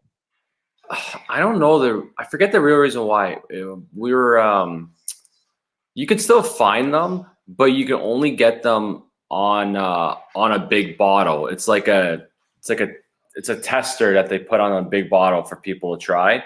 Interesting. But you can't buy them single-handedly anymore in Canada. And when my family threw my wife and I our engagement party, I was getting I don't remember what to call them. We were getting these little things ready to give out to my to the guy that was going to ask to be my groomsman and my best man, and I was giving them all cigars, Cubans. Nice. My best friend, who I asked to be my best man, doesn't smoke at all. So I'm like, okay, I'll get him one of those little bottles, and we couldn't find anything. Huh. We couldn't so luckily we went to get some of the drinks for the party. We just ended up buying a bottle that had a little thing of rum on it, like a little sample. So we ended up using that. Wow. Yeah. I got in trouble once at a show. I was playing a show in, where was it? Not Fort Payne. The other place in the other direction in Alabama. Anyway, I bought a big bag of Jameson bottles, and I just fucking threw them out at the show. I bet the bar didn't like that. No, I got in trouble for that one. The crowd liked it. Oh, sure. Not so much the bar. Sure. So I noticed like Canada taxes the shit out of like, what do they call it? A sin tax or whatever, like alcohol, tobacco, everything in Canada is just overpriced and overtaxed, and everything's taxed the exact same across the map. Like, it's not like in America where every state is different. Mm-hmm. Everything's taxed the exact same way in Canada. Like, we have socialized everything, and it just, the only thing I could say that works socially in Canada is our healthcare. Like, it does, but it doesn't at the same time. Yeah. Like, there is a lot of problems with the Canadian healthcare system as well, but in terms of like taxes and all that, it screws a lot of people because some provinces make way more money than others. Right. Yeah. And it costs more to live in certain places as well. It's absolutely insane. It just doesn't work. Yeah. Well, my experience with any type of like social health care has just been through the military. And, it's really good for any type of acute care. You break an arm, you have some shit going on, but anything like long-term, it's fucking awful. Like, one of my best friends, he had to get his entire knee replaced, and he had to wait 18 months. Yeah. Jesus. Yeah. And the thing is if you're wealthy, you can still get fucking better health care than everyone else. So that doesn't really change that aspect of it. Right. But it is good, like you said, in the sense of if you have something acute that comes up, you can get taken care of, and that's a good thing for sure. Yeah. But there's other things too, like if I had to go to like a walk-in clinic, like say I was under the weather, I felt like I had a stomach bug and I just want to get checked out. I can go to see the doctor at the walk-in clinic for free. That appointment doesn't cost anything. Then after that, they're like, oh yeah, you need these meds. You have to either buy them over the counter or have to be covered through insurance. Oh, wow. Okay. And same thing with dental. Dental's not covered. The appointment you have to pay for as well. Like, you can go in and think you have something wrong with your teeth and nothing's wrong with them. It's just like, oh, a piece of food stuck in their hair. Take it out, and that can cost you $200. Oh, Jesus. Wow. See, we need to be more like Mexico, where you can be like, hey, I need Oxycontin. And they'll be like, well, do you have pain? And be like, yes. Be like, okay, here's some Oxycontin. Like, that's how it needs to be. Sure. That'll work out. And then I can go take my 5 pesos and buy 2 months worth of Oxycontin. Yeah, that'll work out. I used to have a pretty bad drug problem with Oxycontin. You used to. Sound like you still do. No, I could still, if somebody gave me a fucking pile of it, I could still eat that shit like candy. But I've been sober for a good while. Still sounds like a problem. No, it is a problem. That's why I don't take Oxycontin anymore. Gotcha. But if I could, I got some upstairs. You want some? Are you serious? No, I'm just kidding. Jesus, you asshole. It would just open up a can of worms, man. I know it would. I have addiction issues. Issues is putting it lightly. Pete, man, I just got to say ahead of time, I appreciate you hanging in here. Yeah, I with do us too. this long. I do too. You've been a good Fun to say the least. This is it's been a fun podcast. Thanks. You know what? That's one of the greatest compliments anyone ever says. Like, you guys aren't quite like most of the other podcasts. This has been a good time, and that's all we're doing. So, one of the most fun things for me on this one was just we're not just talking hockey. yeah. Right. We talked hockey, but we talk about other subjects too. Sure. And Well, I don't know shit about hockey, so it's inevitably going to come to something. Okay. I just like watching it. I do have one more hockey question. that's fine. I do one hockey question. Then You we'll just go to this ruined- last topic. You- I know. you I just know. ruined I all know. of it. You ruined the whole Have you podcast. ever scored a goal as a goalie, like an open net goal? Or anything? No, but I've attempted it 3 or 4 times. Okay. All right. That's something I was interested in because I love seeing a goalie shoot one across the ice into an open net. I love that shit. So okay. So when you're not under COVID restriction, what's your favorite restaurant in Knoxville? I don't know because I haven't been able to go to one. Have you not? Oh, Yeah, you haven't been here in Knoxville all that long, right? Yeah, you really haven't. Like I'll order every now and then. I'll order stuff. Like when I first got here, I was living. They had me at the hotel for a couple of days first before they got me into the apartments. But there's a couple I went to that I picked up my food and went straight back to the hotel. I can't remember the names, but they're all like in the downtown area. Yeah. I can't remember them. But Do you like? my favorite takeout place? That's a standard chain is probably Tropical Smoothie. Okay. Yeah, my daughter. Do you like Greek food and all, like gyros and shit like that? I love that stuff. Yassine's Falafel House is fucking fantastic here in town. They have one downtown. Okay, I'll have to check that out. We have a place here. I think it's just called Tzatziki. Yeah, Yes, Tzatziki's. yeah. Yassine's it'll change your life. You'll wake up a new person. It's stellar food.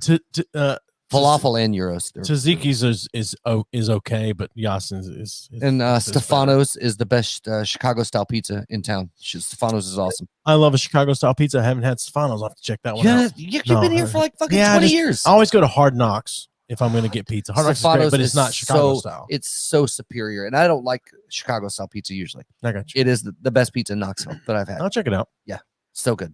when I'm not dieting. Yeah. Yeah, I'll check it out. You guys making me miss this Greek place back home around the corner from my mom's. It's called the Little Greek Garden. We probably ate there once a week at least. Nice. The Greek salad with shawarma chicken on top. Nice. I went to some. It wasn't Greek, but I did have Greek when I was up in just outside Ontario. But Yeah. went to an Indian place. And it was one of my first times having Indian food, and it was Indian food's amazing. I fucking cannot fantastic. remember the name of it. It was amazing though. Yeah. Just a little hole in the wall place. Those are So, the best ones. Oh, Yeah, they- sorry. Can I give a shout out to a Tennessee place? shout Yeah, out sure. wherever you want, man. Favorite place I've ever eaten in Tennessee was actually in Memphis because I played when I played in Mississippi. We were in Southaven Mhm. Yeah. by Memphis. Rendezvous Restaurant, the rib place, best ribs I've ever had in my life. Okay. By Nice. far, one of the greatest places I've ever been to in Tennessee for food. Okay.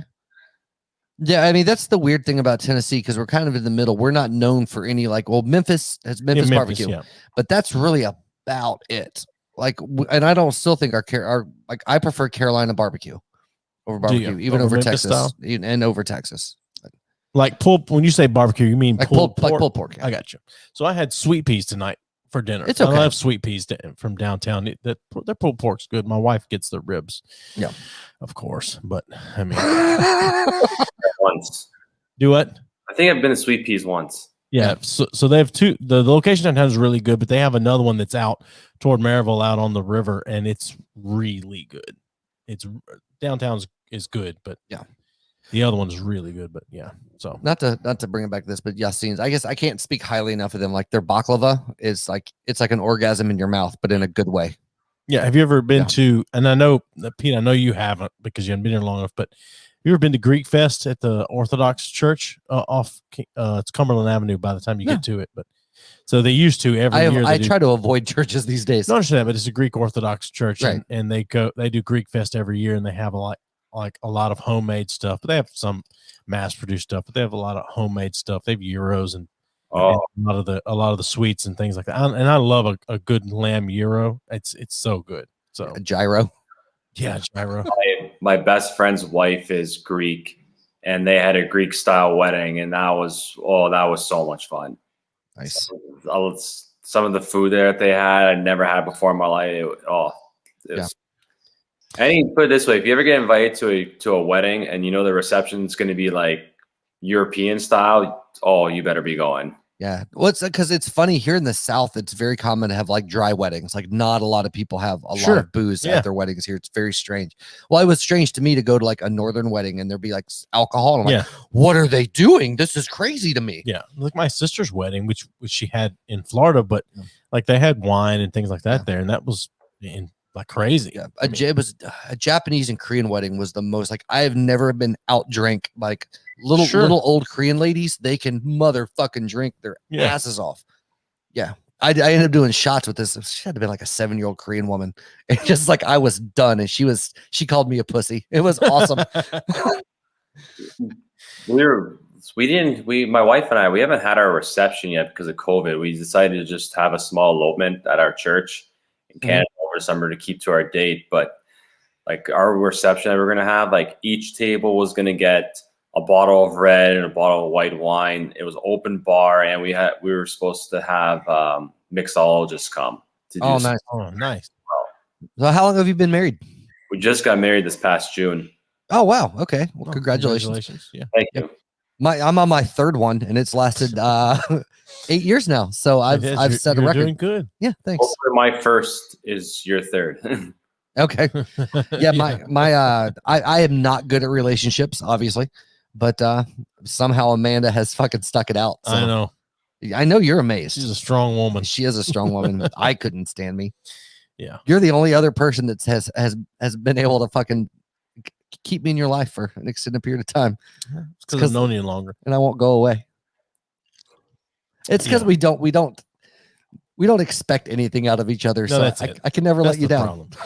So we've known each other since we were in our mid to late teens, and we're 40 now. But like I got married very young, and I'm still married, and he got married very young, and he's on his third marriage. So who knows how it's gonna go. My wife and I celebrated 21 years back in December. So. Well, that was a joke with the military thing, though. Unless you've been married at least once, it doesn't count. Right. What was that, Pete? I didn't hear you. I was just saying congrats on 21 years. Thanks. Yeah. Thanks. Yeah. No, like most people don't have the type of like most ex-military guys I know that have been married a bunch of times. It's usually a common thread there, but most normal people don't have like 3 marriages under their belts. That's true. I mean, there's you, there's my mom. That's about it. Yeah. Well, most people, it's aunt. either go big or go home. You know what I mean? It's either like you went big on the first one, and now you're going home. Right. All right, I got you. Well, no, like a lot of like old Southern dudes have been married like 8 times. It's crazy. Just like, what the fuck, man? Like you didn't learn the first 5. It's so strange. and Pete is someone who's not from the South. You can maybe speak to this a little bit from what you've seen. And I understand you haven't been in Knoxville that long, but you have been in Mississippi and Pensacola and things like that. It's so strange the things that people are traditional about or whatever, but then really just any sort of norm or rules go out the window. Like what they consider okay and not okay as far as like it's personal justification. I understand that, but it's just there's no rhyme or reason to it. Yeah. Like, and I don't quite get that. Like, it's okay for me to get divorced or do this or whatever, but you shouldn't be drinking or anything like that. Yeah. Like, obviously you shouldn't drink. My family is like that too in a lot of ways. Like my family comes from hardcore old school Catholics. Okay. So like my grandmothers are very Catholic, like they're to the bone.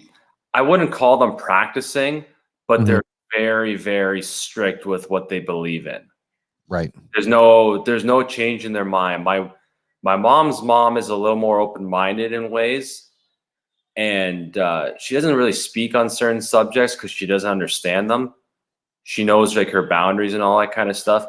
But when stuff happens like in the family, she'll voice her opinion, and sometimes it can get ugly. It's like, how could you're not supposed to do that because this is how this is how we're supposed to be. This is how that person's supposed to, Right.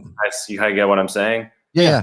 Well, like I said, my family's very religious, very conservative. And so like I'm my considered, family is too. and then I'm very much considered, I actually went to Bible school. I was a full-time pastor for a very short period of time, if like a fucking lifetime ago. But so basically I'm the giant disappointment in my family as far as where my life has led. But it's funny, like being out of that and then seeing that, like you're saying, kind of that hypocrisy, how there's certain things they really major on, and these are the important things, and there's those other aspects that are personal to them that don't matter as much because it's them. It's a very funny thing to me. But. Oh yeah, definitely. Like, especially like when it came to the wedding, like my family's trying to keep all this traditional stuff because we're Catholic into the wedding, but we just keep telling them no, because my wife's not Catholic for one, and she's already getting married in the church for us. Right. By a priest, which she didn't want. She didn't even want a big wedding, but because my family did, she said, okay, but we'll do this and that, but we're going to do it our way. Right. Yeah. We had to keep finding that middle ground. And every single time my mom tried to push something, still trying to push stuff because we're still going to have our reception next year now. But there's stuff we had to really put our foot down and say, no, that doesn't make any sense because that's all about me. It's not about me and my wife. Right. Absolutely. Right. Absolutely. Like one thing that's an example. So my mom's side from Croatia, my mom wanted to have a band, a Croatian band. And I said, no. She goes, well, half your family's Croatian, this and that. They'll play English stuff too. I'm just like, a quarter of the people that will be there are Croatian. You're going to have a quarter Italians, and then you're going to have half the people there not Croatian at all. Yeah. So we're not going to have a Croatian band come to the wedding. As much as I love bands at weddings, I love live music at weddings. Right. But we're getting a DJ because we want to be able to play everything. And this DJ is not going to be taking requests because me knowing you, Mom, you're just going to tell that DJ to play Croatian music the whole time. Right. Right. Oh, that's awesome. Yeah. I'm actually looks like I'm officiating a friend's wedding and I had to go and buy some online like an ordination because my shit's expired for decades. It's gonna be awesome. So you have to get reordained, or can you just do the wedding? No, well, Virginia's fucking weird. I'm having to jump through some hoops, but no, I have no licensing, no legal organ. Like I can't do any of that shit. Like I've done it, but I can't like legally do any of it. That's like a lot of people. I mean, when someone buys gets ordained online or whatever, is that legitimate legal ordination? Yeah. Is it? But some states won't recognize, like Virginia, for instance, is where he's getting married. Is they have this thing, even though you're an ordained minister, to combat that because it's a very conservative state. Sure. You have to go through have to present a letter of good standing with your church. Oh my God. A current ordination from whatever denomination with a letter from them say like that's certified and all this shit. And you're supposed to have lived in a county. It's fucking ridiculous the amount of hoops you have to jump through. Tennessee's almost like that. To be able to legally officiate a wedding. Yes. So what do you do if you get married at the courthouse? Are they in good standing with our church? What? You said to officiate a wedding. No. As a pastor, to be a minister to a wedding, you can go to the courthouse and get fucking married. Sure, but what's the difference in you being legally able to do it and they don't recognize it? No, I understand that, but I'm just saying. Like if I was if I got my ordination in Virginia, sure, completely different story. Gotcha. But coming outside of it, there's certain things you have to prove. I see. Coming outside, I missed that part. But they could also go and do like in front of the judge, get married, and then still have the ceremony, and I could officiate that, and it's not an issue. But yeah. So there's a lot of strange. I'm sure Pete was wondering about what you have to do to marry someone in Virginia. There's a lot of strange rules and laws in the South. I mean, like it's only been 4 or 5 years now that you could buy alcohol on a Sunday in Tennessee. Yeah, I mean, really? It's been about that time or less that you could buy wine in like a grocery store, a Target or a Walmart or something like that. Like I can remember. That's like in Canada too. It's been in Quebec for a while. Quebec, they've been able to get alcohol at gas stations, I'm pretty sure, for the last like 10 years or so. Mm-hmm. Just over the last, give or take 2 or 3 years, over the last like 5-6 years, Canada just started selling alcohol in grocery stores. Yeah. But you know, like in the States too, like you'll see like little like pop-up shops of like alcohol stores. There's none of those in Canada. Canada, each province has their own store. So in Ontario, ours is called the LCBO. It's the Liquor Control Board of Ontario. Yes. That or the beer store. Those are your two options. That's Alabama. It's the same way. They have ABC stores. I thought they had more than just ABC stores in Alabama, though, because there used to be a windmill on South Parkway that people would go to. I think they're still under the ABC umbrella. Oh, okay. Every province in Canada has their liquor control board, like what they call it. Like I went to school in Nova Scotia. I think that one was Nova Scotia Liquor Control, and then also you had the beer store. That's what the store is actually called. It's called the beer store, right? And but those are your options. But now I don't know about the other provinces, but at least in Ontario, you can get alcohol at grocery stores, but you can't get it at gas stations or anything like that. Is there still a pretty large conservative base in Canada, like here in the Southeast? Because it was really weird for me the first time I went out west, like to Arizona, and you could get fucking like whiskey at a grocery store. I was like, what is this wonderland? Yeah. But is there still like up from a lot of those, like from alcohol control, a lot of that? Is it more from a tax standpoint, or is it more from like a conservative background? I don't know how the alcohol with that stuff works. Because in the South, it's very much this Christian church is where that comes out of, like the church not liking alcohol. Yeah, I think it could just be it could be just Canada Health, right? Because to keep the liquor control in more control and all that kind of stuff. So there's not so many more places that you can get it from. You have to get by a certain time because, you know, they have to close at a certain time. They can't stay open past this time and all that kind of stuff, you know, but which makes sense at the end of the day to me, at least. But, you know, that's also very heavily part of social health care, because if you're providing this service, then you can dictate the type of things that you can consume, because it could negatively affect the money that you're putting into healthcare. Yeah, so that makes sense. Even when it comes to like buying like tobacco, like you go into a gas station, you can't see the tobacco anymore. It's all covered up, and they have to lift up like these shades to grab them because they don't want kids. Right. It's to keep it away out of kids' eyes, because they don't want kids smoking or chewing tobacco, smoking cigars, none of that stuff. I will say one of the best cigarettes I've ever had was a Canadian cigarette, and I can't remember the brand, but it had a charcoal filter, because you can't have charcoal filters in the States. And dear God, it was good. This was like a decade ago. So sure. Now, I mean, I was up there 3 years ago, and we had to.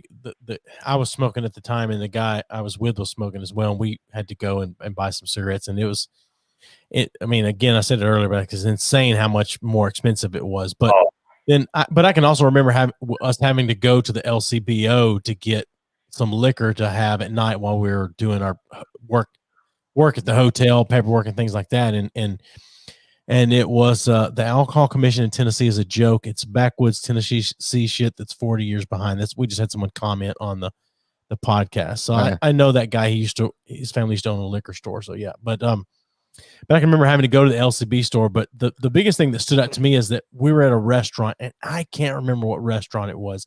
It was a chain, and it was our first night there. And we asked the waitress, is there a club, a bar somewhere around here we could go to, but somewhere where we can smoke as well? And she said, you can't smoke indoors anywhere up here. And then she said, it's 2018. Who even smokes anymore? She said, and I've never felt cool people so judged. I've never so judged, but then also so just so sad for the next generation, because she looked like she was about 18 years old. And she said, who even smokes anymore? And I said, clearly you've not opened a fresh pack of cigarettes in your lifetime. Yeah, I didn't even think about that. That's true. Like, I don't think there's anywhere where you can smoke inside anymore. It can only be outdoors, on the patio. Even like you walk in a restaurant, they'll ask you smoking or non-smoking. If you say smoking, they usually put you outside on like the patio.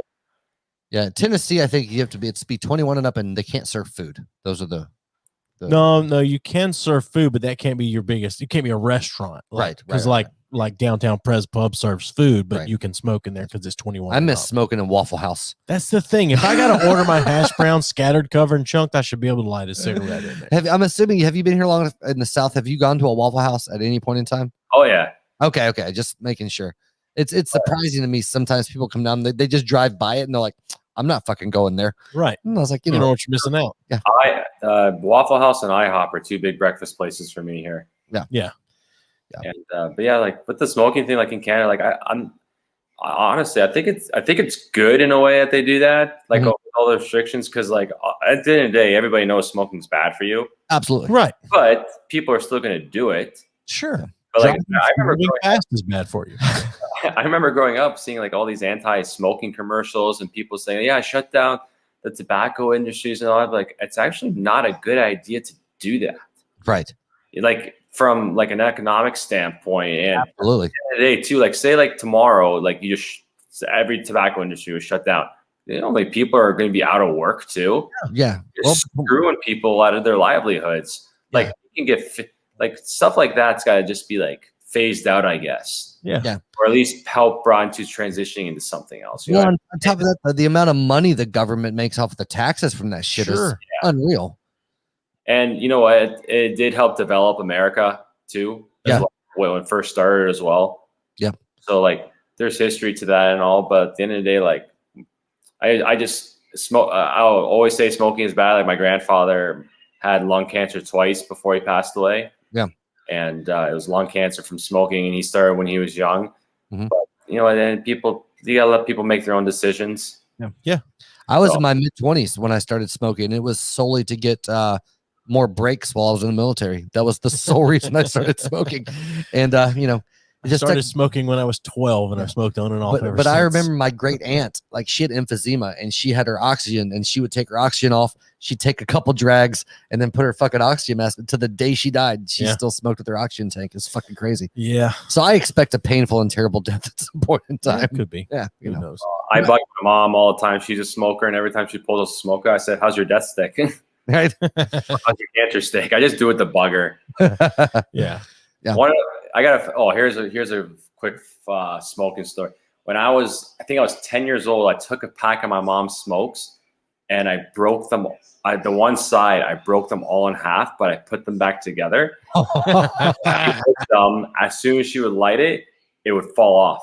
That's hilarious. Kept doing it. And I'm just sitting in the corner laughing my ass off outside, like she's doing it. So she goes, "Did you do this?" I was like, "Yeah." And how many did you do it to? I'm like, "Just that pack." Do you remember you ever seen they call them cigarette loads? Like they look like these, almost like little sticks. You stick them in semi-cigarette, and when they lit them, they would explode and they blow the whole end of the cigarette off.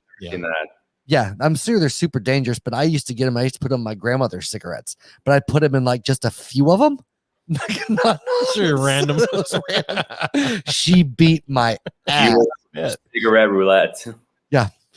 So what's marijuana like up there in Canada right now? Like marijuana use? Legal. It's legal. It's legal across the whole country. Across the board. I think that's how Trudeau won the vote, because he promised he was going to make it legal.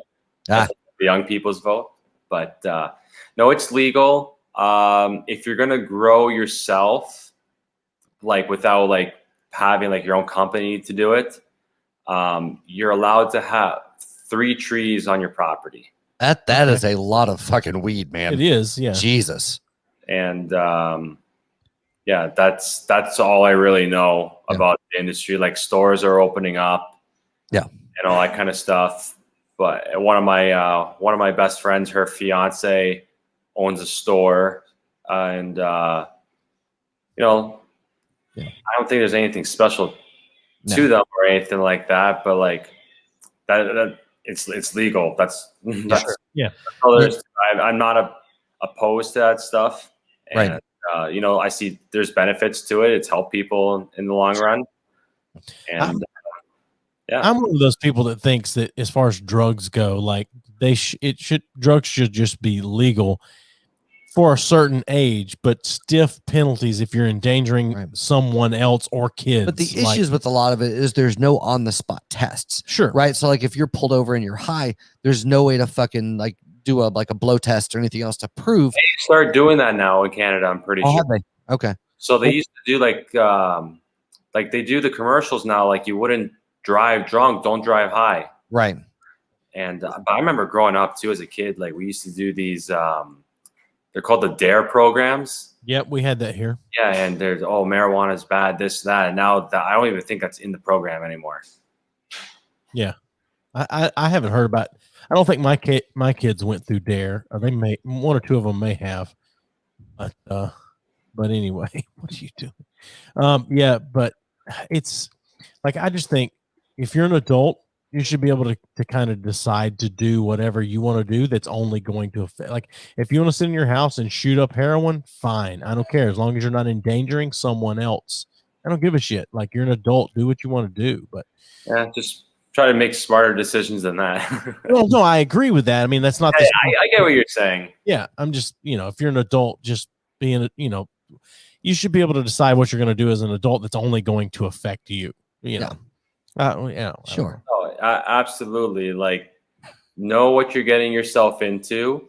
Know the fine details. Don't just do your own research. Don't go off of what other people are telling you. You gotta find out this crap on your own. Yeah, sure. And that's with anything in life. You can't just believe what's being told to you about something. You gotta know. You gotta figure it out for yourself. Well, being educated is important. I think that's something that's the best way you could put it. Yeah, for being a society or a people or the world that has access to more information than any other fucking people group that's come behind us at any point in time. Like we are some of the dumbest motherfuckers that have ever walked the face of the planet. Like, my dad, he's one of the worst for that type of stuff. He'll come out and say something to me about something happening in the States, and he's so ignorant. He's like, Dad, I'm living here. You don't know. Right. Like a lot of my family is like that, and they're trying to tell me and my wife, who is American, how things are going. It's like, no, that's not true. And then they'll be like, then why did I see this on the news? And like, because they can tell you whatever they want, and they expect you to believe them. Yep. But I'll tell you how it is because I was there. Yeah, right. Absolutely, it makes a big difference for sure. Yeah. Because I mean, I know how fucking stupid I am. So I mean, I rely on looking things up a lot. But I think a lot of people too, they get hung up on that echo chamber of whatever side of the political spectrum or social spectrum they fall on, that they only consume things that confirm whatever the fuck their standpoint is, as opposed to being willing to take a look at whatever's going on over here too and try to kind of sort through the two. I have a very strong standpoint and belief and strong beliefs, but if I see something like on the side that I'm standing on that I don't agree with, I'll be the first person to admit it. Right. Yeah. Like, and I say this to everybody, like, oh, like they'll say, how could you think that this is right, this and that? I'm like, and I tell them the facts, and I'll say the people involved are not perfect, because there's nobody perfect. It's, for me, there's only one perfect person to walk this earth, and that was Jesus. And let's say Beyonce, but that works. No, she's not perfect. I'm just messing with you, man. I'm sorry. Go ahead. I know. I'm teasing you back. But you get what I'm saying, though, right? Like, sure. You just educate yourself. Don't go off off of one source of information just because that's what they want you to believe. Absolutely. Right. Yeah. Well, what's the saying? Believe half of what you see and none of what you hear, kind of thing, Yeah. But I agree. I mean, that's what I tell my kids: do your own research. Like, figure it out for yourself. Don't just go because somebody else says it. Right. So, anyway. Yep. I think that's actually a pretty good statement to go out on. Yeah, I agree. There, actually. So, Pete, again, I appreciate you coming on, man. This has been fun. Once the season's over, you got an open invitation to come hang out and do some day drinking with us here, and we'll grill some stuff up. And thank you for inviting us to your wedding. He already got married. No, the reception, the delayed reception. Oh yeah. I forgot. So, when are you actually going to be back on the ice for Knoxville? I start practicing Monday. Nice. Okay. I skated yesterday for the first time in about a week and a half or so, 2 weeks maybe, and felt good. And just taking a little precaution, but I'll be good to go for next weekend. Sweet. All right, awesome. And I don't know if we hit on it earlier, and I know it's been a little bit past, but man, congrats on that 100th win. Yes, really, huge. honestly. Thank you. Yeah, so the next game I get to when you're back on the ice, I'll make sure I beat on the glass a little bit, and let you know we're there. So appreciate it. Again, thanks for coming on, man. Good luck with the rest of the rehabbing and getting back on the ice. And yeah, you got my number. When you get some restrictions lifted, let me know. Honestly. Yep, for sure. Absolutely, it sounds good to me, man. I think that'll be a lot of fun. Yeah. All right. Have a good night, man. Hey, man. We appreciate it. Take it easy. Yep. Take care, guys. Have a good night. Give us a thumbs up on Facebook at B3F Podcast. Follow us on Twitter at B3F Podcast and on Instagram at B3F_podcast. Send us your questions or comments to bfff.podcast@gmail.com. Rate us and review us wherever you listen to the show. And as always, thanks for listening.